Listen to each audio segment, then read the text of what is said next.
லேவியராகமம் 7ஆம் அதிகாரம் 1 குற்ற நிவாரண பலியின் பிரமாணம் என்னவென்றால், அது மகா பரிசுத்தமானது.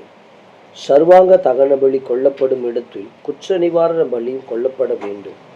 அதன் இரத்தத்தை பலிப்படத்தின் மேல் சுற்றிலும் தெளித்து, அதனுடைய கொழுப்பு முழுவதையும், அதன் வாலையும் குடல்களை மூடிய கொழுப்பையும் 2 குண்டிக்காய்களையும் அவைகளின் மேல் சிறு குடல்களில் இருக்கிற கொழுப்பையும் குண்டிக்காய்களோடு கூட கல்லீரின் மேல் இருக்கிற ஜவ்வையும் எடுத்து செலுத்துவானாக.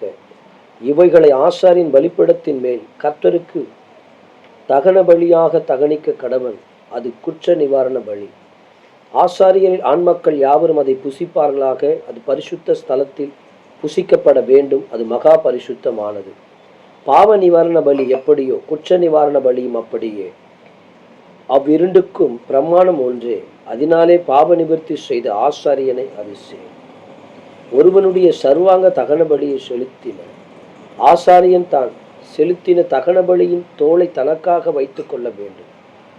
அடுப்பிலே பாகம் பண்ணப்பட்டதும் சட்டியிலும் தட்டின் மேலும் சமைக்கப்பட்டதுமான போஜன பலி யாவும் அதை செலுத்துகிற ஆசாரியனுடையவர்களாய் இருக்கும்.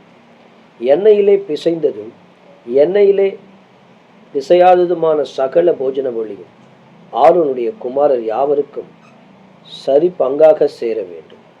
கர்த்தருக்கு செலுத்துகிற சமாதான பலிகளின் பிரமாணம் என்னவென்றால், அதை ஸ்தோத்திரத்துக்காக செலுத்துவானானால் அவன் ஸ்தோத்திர பலியோடு கூட எண்ணெயிலே பிசைந்த புளிப்பில்லா அதிரசங்களையும் எண்ணெயிலே பிசைந்த வறுக்கப்பட்ட மெல்லிய மாவினால் செய்த அதிரசங்களையும் படைக்க கடவன்.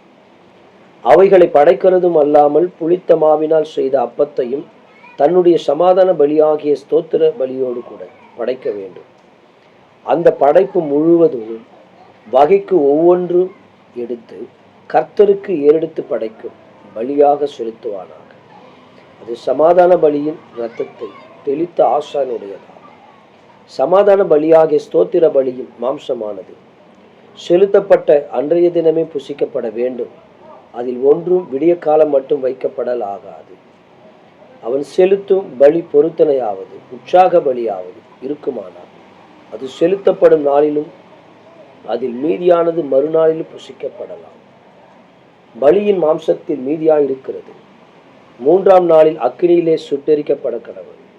சமாதான பலியின் மாம்சத்தில் மீதியானது 3ஆம் நாளில் புசிக்கப்படுமானால் அது அங்கீகரிக்கப்படாது. அதை செலுத்தினவனுக்கு அது பலிக்காது. அது அருவருப்பாய் இருக்கும். அதை புசிக்கிறவன் தன் அக்கிரமத்தை சுமப்பான். தீட்டான எந்த வஸ்திலாவது அந்த மாம்சம் பட்டதினால் அது புசிக்கப்படாமல் அக்கினியிலே சுட்டெரிக்கப்பட கடவன். மற்ற மாம்சத்தையோ சுத்தமாயிருக்கிறவன் எவனும் புசிக்கலாம். ஒருவன் தீட்டுள்ளவனாய் இருக்கையில் கர்த்தருடைய சமாதான பலியில் மாம்சத்தை புசித்தால் அவன் தன் ஜனத்தாரில் இராதபடிக்கு அறுப்புண்டு போவான். மனுஷருடைய தீட்டையாவது தீட்டான மிருகத்தையாவது அருவருக்கப்படத்தக்க தீட்டான மற்ற எந்த வஸ்தையாவது ஒருவன் தொட்டிருந்து கர்த்தருடைய சமாதான பலியின் மாம்சத்திலே புசித்தால் அவன் தன் ஜனங்கள் இல்லாதபடிக்கு அறுப்புண்டு போவான் என்றார்.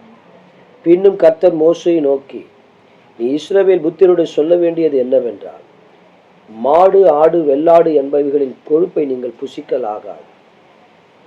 தானாய் செத்த மிருகத்தின் கொழுப்பையும் பீருண்ட மிருகத்தின் கொழுப்பையும் பலவித வேலைகளுக்கு வழங்கலாம். ஆனால் நீங்கள் அதை ஒருபோதும் புசிக்கலாகாது.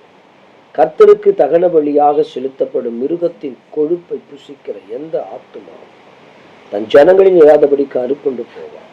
உங்கள் வாசஸ்தலங்களில் எங்கும் யாதொரு பறவையின் இரத்தத்தையாவது யாதொரு மிருகத்தின் இரத்தத்தையாவது புசிக்கலாகாது. எவ்வித இரத்தத்திலே ஆகிலும் புசிக்கிற எவனும் தன் ஜனங்கள் இராதபடிக்கு அறுப்புண்டு போவான் என்று சொல் என்றார். பின்னும் கர்த்தர் மோசையை நோக்கி, நீ இஸ்ரவேல் புத்திரோடு சொல்ல வேண்டியது என்னவென்றால், கர்த்தருக்கு சமாதான பலி செலுத்துகிறவன் தான் செலுத்தும் சமாதான பலியை கர்த்தருடைய சந்நிதியில் கொண்டு வருவான். கர்த்தருக்கு தகன பலியாக படைப்பவைகளை அவன் கைகளே கொண்டு வர வேண்டும். மார்கண்டத்தையும் அதனோடு கூட அதன் மேல் வைத்த கொழுப்பையும் கர்த்தருடைய சந்நிதியில் அசைவாட்டும்படிக்கு பலியாக அசைவாட்டும்படிக்கு கொண்டு வர கடவான். அப்பொழுது ஆசாரியன் அதை கொழுப்பை பலிபீடத்தின் மேல் தகனிக்க வேண்டும். மார்க்கண்டமோ ஆரோனையும் அவன் குமாரரையும் சேரும். உங்கள் சமாதான பலிகளில் வலது முன்னந்தொடையை ஏறெடுத்து படைக்கும் பலியாக படைக்கும்படி ஆசாரியனிடத்தில் கொடுப்பீர்களாக.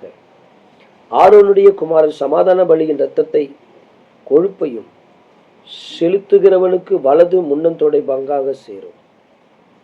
இஸ்ரவேல் புத்திரரின் சமாதான பலிகளில் அசைவாட்டும் மார்கண்டத்தையும் ஏறெடுத்து படைக்கும் முன்னம் தொடையையும் நான் அவர்கள் கையில் வாங்கி அவைகளை ஆசாரியனாகிய ஆரோனுக்கும் அவன் குமாரருக்கும் இஸ்ரவேல் புத்திரருக்கும் நடக்கும் நித்திய கட்டளையாக கொடுத்தேன் என்று சொல் என்றார்.